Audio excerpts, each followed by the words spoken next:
បាទអញ្ញាតគ្រប់ជ្រើសរើសត្រង់តាមវិទ្យាល័យស្រីនិងកញ្ញាទៅទៅនេះចំណយំតាមទស្សនវិទ្យាខ្ញុំនៅបាទ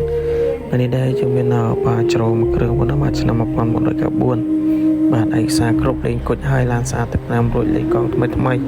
ដោយបងប្អូនគឺជាស្ដែងហើយបាទទីតាំងនៅរាជធានីភ្នំពេញសម្រាប់បងប្អូនចង់បាន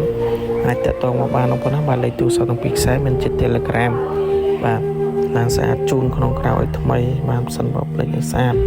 បាទបងប្អូនចង់បានជិះចូលស្រែចំការបាទជាលក្ខណៈគ្រួសារបានហើយដូចឃើញជាស្ដែងជាមួយនឹងបាច្រោក៏ជានេះដែរបាទបងប្អូនដែលមានលុយល្មមបាទពូបាទដែលឆ្លាញ់ជាមួយនឹងបាច្រោបាទចូលទៅជិះ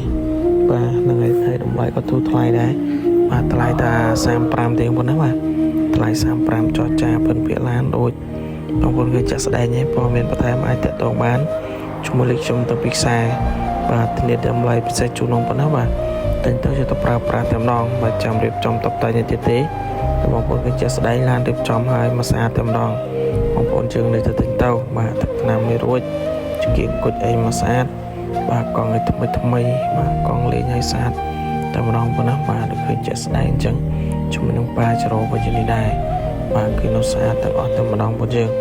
បាទបងប្អូនចាប់អារម្មណ៍អាចតាក់ទងសាកសួរព័ត៌មានបន្ថែមបានជាមួយលេខខ្ញុំដល់ពីខ្សែទាំងខាងក្នុងទាំងក្រៅហើយគឺស្អាតតែម្ដងប៉ុណ្ណាបាទទាំងក្នុងខាងក្រៅគឺស្អាតបងប្អូននៅទិញទៅយកទៅប្រើប្រាស់តែម្ដងចុះបានអាចតាក់ទងបានបងប្អូនយើងអរគុណច្រើន